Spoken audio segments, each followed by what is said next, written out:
In the world of perspective, there is something called vanishing point, where all lines collide and literally vanish in one point.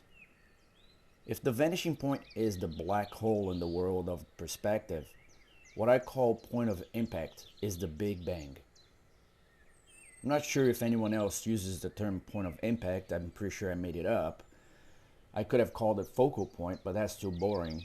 And the word impact obviously packs a bigger punch than the word focal.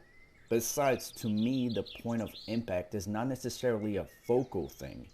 It can also be an emotional thing.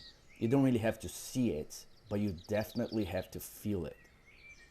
The point of impact is the element or the situation that impacts you when you are reading a script and your mind drifts away with it.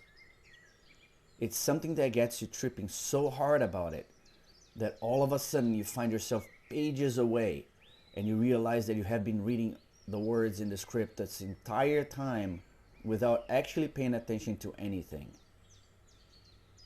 Some call that attention deficit disorder, but that's whatever. I call it point of impact. The point of impact is like a 40-year-old memory that never fades away, like you drawing in front of your TV watching anime or some TV show, or you listening to strange tales in the dark on your turntable at night. The point of impact is a mark that never leaves you, and you better pay attention to it, and you better use it the best way you can.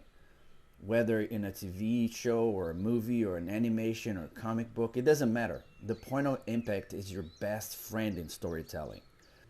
Every story has several points of impact. They all deserve your attention, and they can all turn into your focal point. There you go, I used the boring term.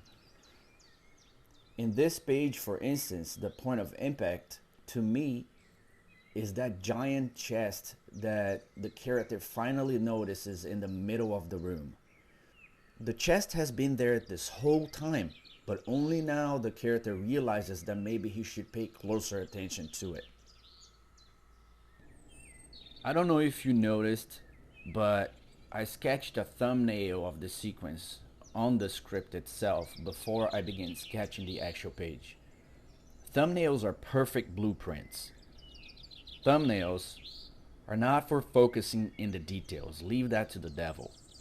Thumbnails are a perfect tool for you to focus on the point of impact. They give you an overall, generalized view of what's important in each page. I know people who don't use thumbnails, and I know people who don't even sketch their pages before they start the inking process. Any artistic process is very subjective, and it changes from artist to artist. So you have to figure out what makes you comfortable and what helps you creatively. If any part of your artistic process hinders you creatively, cut it out and throw it away. Find another way. As an example, I'll keep bringing my own book into this story because I can only speak from personal experience. But on my first graphic novel, I only drew thumbnails, then blew them up on Photoshop and finished the pages digitally. I never actually sketched any page in detail because I was going to finish those pages myself. I wasn't going to send them out to an inker, then a colorist, and etc. So I only sketched the essentials of every page. Each page was literally a compilation of points of impact. They looked like shit, but that's okay because shit's all I needed. All I needed was to scan the thumbnails and polish those little threads in my computer until they were nice and shiny. This time I'm changing my process a little bit to something a little more detailed because I'm recording everything for this YouTube channel and I'll be in a few comic book conventions this year, so I need to have something pretty to show. Remember when Jason Treborn said, "You can't change what people are without destroying who they were. You can't play God, son." Remember that? Yeah, it's from the movie The Butterfly Effect. I googled it. Now, if you pay attention to the thumbnail in the top right corner, you notice what I'm talking about. In the first panel, the character turns around and notices something. We don't know what it is yet. In the second panel, we're finally able to see the character's point of view.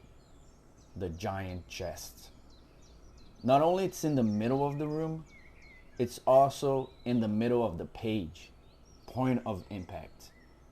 And if this was a movie or a TV show, I'd even add a little camera movement to the shot, like a slow pushing creeping in towards the chest. But since this isn't a movie or a TV show, I'll stick to this angle that I drew over there, and I'll work a little bit on another important detail. In a movie, you would most likely keep your eyes on the chest, guided by the camera movement, which would literally drag your eyes to it. But in a comic book, your eyes will naturally begin to wander around if you don't find a way to trick them, forcing them to go where you need to go, the point of impact.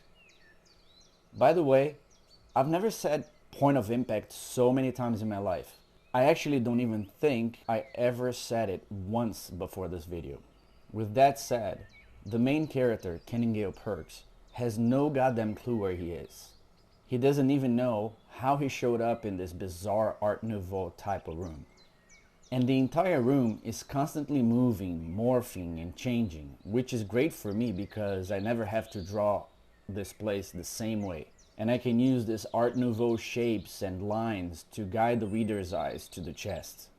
In the third panel, the character walks to the chest. I decided to draw the chest big in the foreground, with the character really tiny in the middle ground, so I could show the size of the room and give the reader a better sense of where the character is in relation to the chest. I had to redraw the character walking because he looked a little stiff in the first drawing.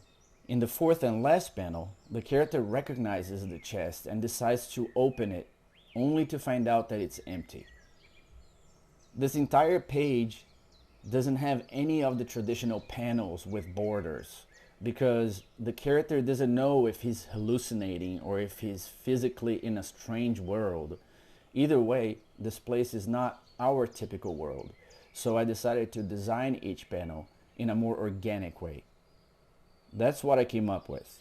Stacking the sequences on top of each other seemed like a good idea. Do you think I achieved what I intended to do? If you enjoyed this video, please hit the like button so that other artists can find it as well. And if you have not yet subscribed to my channel, hit the bell so you know when my next video is up and running. Point of impact, point of impact, point of impact, point of impact, point of impact, point of impact, point of impact, point of impact. You get it.